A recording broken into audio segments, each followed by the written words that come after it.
எப்போதும் கிடைக்கும்.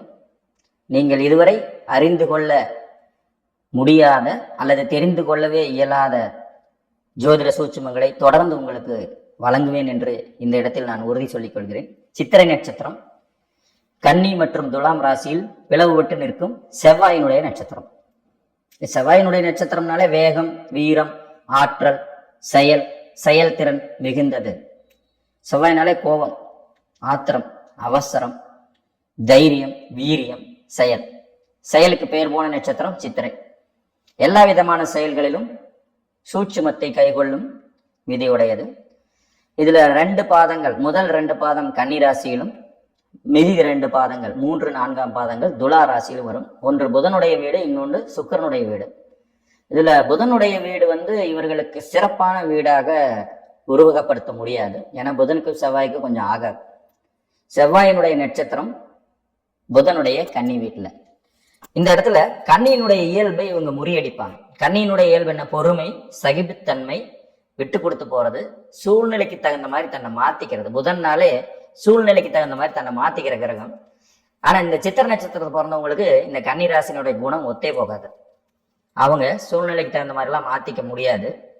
தான் நினைத்தது சரி என்கின்ற வேகத்தோடும் கோபத்தோடும் ஆத்திரத்தோடும் செயல்படும் தன்மையை இயற்கையாகவே சித்திரை பெற்று தந்துவிடும்.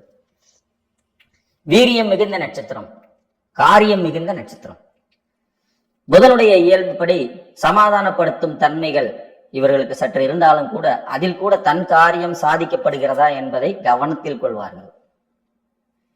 செவ்வாயினுடைய நட்சத்திரமாகவும் வேகம் திருந்தியதாகவும் ராட்சச கணமாகவும் வரும் இந்த நட்சத்திரத்தில் விஸ்வகர்மா பிறப்பெடுக்கிறார். மூல தெய்வமாக, அதிதேவதையாக. ஒவ்வொரு நட்சத்திரத்துக்குமான அதிதேவதைகள் வரிசையிலே சித்திரை நட்சத்திரத்திற்கான அதிதேவதை விஸ்வகர்மா. விஸ்வகர்மான தேவதச்சன். தேவர்கள் அசுரர்களுக்கு அவர் மாளிகை, மாட மாளிகை, கூட கோபுரங்கள்லாம் கட்டி கொடுக்கக்கூடியவர். விஸ்வகர்மா என்றால் சிற்பி, கலைகளின் நாயகன். ஏதாவது ஒரு கலை திறமை இந்த சித்திர நட்சத்திரக்காரங்களுக்குள்ள ஒளிஞ்சிட்டு இருக்கும். எதையாவது ஒண்ணு படைப்பாங்க, அதை இவங்களே அழிப்பாங்க. படைக்கிறதும் இவங்க தான், அழிக்கிறதும் இவங்க தான். ஆத்திரத்தில் மலை உச்சிக்கே சென்று மீண்டும் திரும்பும் விதி கொண்டவர்கள். இவங்களுடைய அடிப்படை குணங்களை இந்த கோபம் மிஞ்சி நிற்கும். ராட்சச கணம்னு வந்துட்டாலே கோபம் கொஞ்சம் அதிகமா இருக்கும். அதுல சித்திரைக்கு அது ரொம்ப ஸ்பெஷல். அவிட்டம், சித்திரையெல்லாம் ஒரு அட்ராசிட்டியான நட்சத்திரங்கள். வாங்கடா பார்த்துக்கலாம், மோதி பார்த்துருவோங்கிறது மாதிரியான ஒரு குணாதிசயங்கள் இவங்க கிட்ட கொஞ்சம் அதிகமாகவே இருக்கும். இந்த கோபத்தினால் இவர்கள் அடைந்த வெற்றியை விட இழந்த இழப்புகள் அதிகமாக இருக்கும். காரணம், புதனுடைய வீட்டிலே செவ்வாயினுடைய நட்சத்திரம். அப்ப இந்த இடத்திற்கு இவர்களின் செவ்வாய் அட்டமாதிபதி, திருதிய அட்டமாதிபதியாக வர்றதுனால கோபத்தினாலும் ஆத்திரத்தினாலும் வேகத்தினாலும் அதிக இழப்புகளை சந்திக்கும் விதி இவர்களுக்கு உண்டாகும். ரொம்ப வீரியமான நட்சத்திரம், சற்று காமம் மிகுந்த நட்சத்திரம் என்றும் இதை கூறலாம். மூல நூல்கள் நிறையவற்றில் காமத்துக்குன்னு படைக்கப்பட்ட நட்சத்திரம் சித்திரைன்னே சொல்லுவாங்க. அதிக சுகத்தையும் வீரியத்தையும் தரும் விதி கொண்ட நட்சத்திரங்களில் இதுவும் ஒன்று. ஆனா ராசி மண்டலத்து இது 6வது ராசி. இதனால விரோதங்கள், சிக்கல்கள், சண்டைகள், வம்பு வழக்குகள், கோபதாபங்களை உருவாக்கிவிடும். முறை தவறிய காதலை வெளிப்படுத்தும் விதி சித்திரை நட்சத்திரத்துக்கு உண்டு. பிளவுபட்ட நட்சத்திரம். கொஞ்சம் முறை தவறிய காதல் எல்லாம் இந்த நட்சத்திரத்துல கிரகங்கள் சஞ்சாரிக்கும் போது ஏற்படும். இந்த நட்சத்திரத்துல பிறந்தவங்களுக்கு இந்த குணம் இருக்குங்கிறதா இது அர்த்தம் இல்லை. இப்ப உதாரணம், ஒருத்தருக்கு ராகு திசை நடக்குது, சித்திர நட்சத்திரத்தை உட்கார்ந்து நடத்துறாருன்னா தவறுகளை துணிந்து செய்யக்கூடிய விதி உண்டாகும். அந்த நட்சத்திரத்தின் காரகத்துவத்தின்படி அந்த திசை நடக்கும். தவறுகளை துணிந்து செய்வதற்கு இவர்களை தூண்டும்.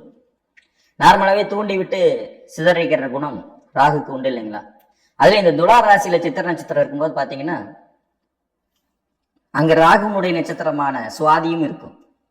துலாம் இயற்கையாகவே காலபுருஷனின் காமஸ்தானம், 7வது இடம், இணைப்பு ராசி, இணையும் ராசி. அப்ப இந்த ஸ்தானத்துல இந்த நட்சத்திரமும் அவர்களுக்கு இளமையில் ராகு திசையும் வரும். சித்திர நட்சத்திரம் 2, 3 பாதத்தும் 1, 2 பாதம் இதுல பிறந்தவங்களுக்கு மேக்சிமம் 7 வயசுக்கு அப்புறம் பாத்தீங்கன்னா ஆட்டோமேட்டிக்கா ராகு திசை வந்துடும். 18 வருஷம் இவங்க இளமை காலத்தை ராகு தான் வழி நடத்துவார். படிக்கிற வயசுல ராகு நிறைய குளறுபடிகளை கொடுக்கக்கூடியவர். அப்ப சித்திரை நட்சத்திரம் மட்டுப்படுத்தி கொள்ள வேண்டிய விஷயங்கள் 2. 1, கோபத்தை, கோபம் குணக்கேடு. அடுத்ததா காமத்தை, செயல்திறனில் அதிக வேகத்தை காட்டலாம். அது தொழிலில் இருக்கலாம், காமத்தில் இருக்கும்போது அது சிக்கலை உண்டாக்கும் என்பது ஒரு விதி. பொருந்தாத உறவுகளின் இணைப்பை ஏற்படுத்தி தந்துவிடும் விதி சித்திரைக்கு உண்டு. பொருந்தாத உறவுகளின் இணைப்பு, பொருந்தி வராத உறவுகளை அதிகம் ஏற்படுத்தி தரும் விதி சித்திரைக்கு உண்டு என்கிறதுனால இந்த விஷயத்துல இவங்க ரொம்ப கவனமா இருக்கணும். இதுல சித்திரை நட்சத்திரக்காரர்களுக்கு தொழில் வலு அப்படின்னு பார்க்கும்போது சித்திரை 1ஆம் பாதம் சிம்மத்தில் வரும். சந்திரன் இந்த நட்சத்திரத்துல டிராவல் பண்றாரு. மனோகாரகன் சந்திரன் இங்க டிராவல் பண்ணி நவாம்சத்துல சிம்ம வீட்டுல வருவார். அதிகாரம், அரசு பதவி, உயர்நிலையை அடைய எப்படியேனும் பாடுபடுவது, அதற்காக எந்த வழிகளையும் தேர்ந்தெடுப்பது, தன்னுடைய கோபத்தை ஆயுதமாக பயன்படுத்தி அதன் மூலம் பொருள் ஈட்டும் விதி கொண்டது சித்திரை 1. இந்த சித்திரை 1 சந்திரன் இருக்க பிறப்பவர்களுக்கு அரசு பதவிகள் தேடி வருகிறது. அரசாங்கத்தில் உயர்நிலை அடைவது, அதிகார வர்க்கத்தோடு தொடர்பு வைத்துக் கொள்வது, அவர்களுக்கு கைப்பாவையாக செயல்படுவது. புதன்னா ஒரு கைப்பாவை கிரகம், மீடியேட்டர். புதன்னா மீடியேட்டருங்க, ரெண்டுக்கும் நடுவில் நிற்பார். நான் இவனும் இல்லைங்க நான் நடுவில் வந்தாலு. மகாபாரத கதையில பகவான் கிருஷ்ண பரமாத்மா என்ன பண்ணாரு? நான் 2 பேருக்கும் பொது. அந்த மாதிரி ஒரு பொதுவான வேலைகளை செய்து பொருள் ஈட்டும் விதிகளை சித்திரை 1ஆம் பாதம் இவர்களுக்கு பெற்றுத்தரும். சித்திரை 2ஆம் பாதத்தை பார்த்தீங்கன்னா கன்னியிலே வரும். சந்திரன் வர்க்கோத்தமம் பெறுவார். சித்திரை 2ஆம் பாதத்தில் பிறப்பவர்களுக்கு சந்திரன் கன்னியிலேயே வர்க்கோத்தம் பெறும்போது புதனுடைய குணாதிசயங்கள் இன்னும் மிகுதியாக வெளிப்படும். கடும் உழைப்பை வெளிப்படுத்துவது, பூமியினால் பொருள் ஈட்டுவது, கான்ட்ராக்ட் அடிப்படையிலே தொழில்கள் செய்வது, கட்டடக்கலையில் நிபுணர்களாக செயல்படுவது. இவங்க தான் அந்த கலைகளுக்கு அதிபதியான விஸ்வகர்மாவின் ஆதிபத்தியத்தை கொண்டவர்களா வர்றதுனால ஏதாவது ஒண்ணு படைச்சுக்கிட்டே இருப்பாங்க. படைப்பாற்றல் மிக்கவர்களாக செயல்படுவார்கள். சித்திரை 2ஆம் பாதத்துல பிறக்கிறவங்களுக்கு இந்த படைப்பாற்றல் ரொம்ப அதிகமா வெளிப்படும். நிறைய இந்த இன்டீரியர் டெக்கரேஷன் எல்லாம் பண்றது, மணப்பந்தல் அலங்காரங்கள், ஒரு விஷயத்தை அழகுபடுத்தி பார்ப்பது, கன்ஸ்ட்ரக்ஷன் பிசினஸ்ல ரொம்ப சக்சஸ்ஃபுல்லா நடத்துறது. கன்னி ஒரு பூமி தத்துவ ராசி, புதன் ஒரு பூமி தத்துவ கிரகம். தன் தத்துவ ஸ்தானத்திலே தனக்கு ஆட்சி, உச்சம், மூல திரிகோணம் 3ஐயும் பெறக்கூடிய ஒரு புதன். ஜோதிட சூட்சும விதிகளில் இது ஒரு விசித்திரமான அமைப்பு.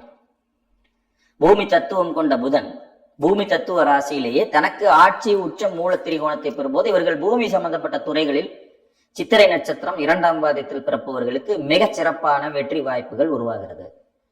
கன்ஸ்ட்ரக்ஷன் பிசினஸ், பூமியிலிருந்து பூமியினால் செய்யப்படும் தொழில்கள். செவ்வாய் பூமிக்கு ஆரகன். அப்ப கன்ஸ்ட்ரக்ஷன் தொழில ரொம்ப பெரிய லெவல்ல உயரத்தை அடையக்கூடிய மிகச்சிறந்த பொறியியலாளர்களை உருவாக்கும் நட்சத்திரமாக சித்திரை 2ஆம் பாதம் இருக்கும். ஆர்கிடெக்ட்ஸ், ரொம்ப பெரிய ஆர்கிடெக்ட்ஸ் எல்லாம் உருவாக்கக்கூடிய அந்த விதி சித்திரை 2ஆம் பாதத்திற்கு உண்டாகும். இதில் சித்திரை 3ஆம் பாதத்தில் பிறப்பவர்களுக்கு சந்திரன் துலாத்தில் நவாம்சத்தில் இடம்பெறுவார். சுக்கிரனுடைய வீட்டிலே சந்திரன். சித்திரை 3ஆம் பாதங்கும் போதே ராசி அப்படியே மாறிடும்.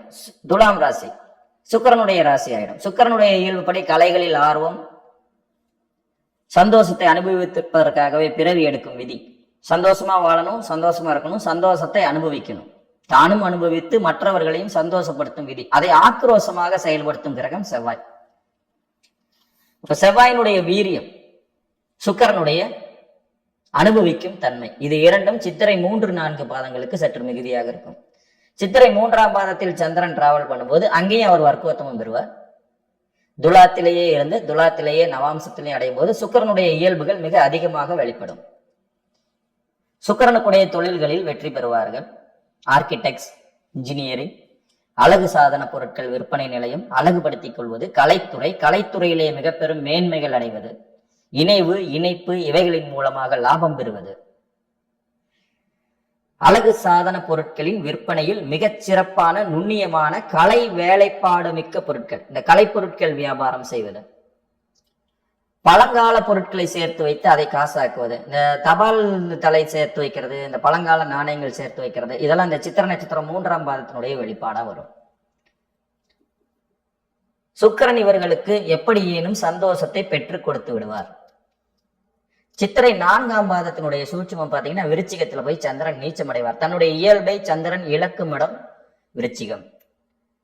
நவாம்சத்தில் இந்த நிலை பெறும். இவங்க துலாத்துல சித்திரை 4ஆம் பாதத்துல பிறக்கும் போது இவங்களுடைய இளமை காலம் மிகுந்த போராட்டம் மிகுந்ததாக இருக்கும். மனக்குழப்பத்தை அதிகம் தரும் நட்சத்திரம் சித்திரை 4ஆம் பாதம். அங்கதான் நவாம்சத்துல சந்திரன் நீச்சம் அடைஞ்சிடறாரு இல்லைங்களா? அப்ப 4ஆம் பாதத்தில் சித்திரை 4இல் பிறக்கும் போது மனக்குழப்பம், கல்வியில் தடை, செயல்களில் தடை, சூட்சுமமாகவே வாழ்வியலை வெற்றி கொள்ளும் வன்மம். இயற்கையாகவே விருச்சிகம் கொஞ்சம் வன்ம குணம் கொண்டது. பழி வாங்கிடுவாங்க, யோசிக்கவே மாட்டாங்க, செயல்திறன் மிக அதிகமானது, சூட்சுமமான, அவங்களை வெற்றி கொள்வதே கஷ்டம். சித்திரை 4ஆம் பாதத்திற்கு சூட்சும குணங்கள், சூட்சும புத்திகள், சூழ்ச்சியின் தன்மைகள் மிகுதியாகவே வெளிப்படும். எப்படியாயினும் சித்திரை நட்சத்திரக்காரர்கள் கற்றுக்கொள்ள வேண்டிய சூட்சுமங்கள் என்கின்ற அடிப்படையில் நிதானத்தை கல்கொள்ளுதல் மிக மிக அவசியம். பொறுமையா இருக்கணும். சித்திரை நட்சத்திரக்காரங்க அவசரப்படக்கூடாது. ஆக்கவும் அழிக்கவும் வல்லமை கொண்டது சித்திரை. முருகப்பெருமான அப்படியே பிரதிபலிக்கிற நட்சத்திரம் சித்திரை. அப்ப கோபம் மிகுந்திருக்கும், அதனால் ஆக்கவும் முடியும் அழிக்கவும் முடியும் என்கின்ற விதி இந்த நட்சத்திரக்காரர்களுக்கு பொருந்தும்.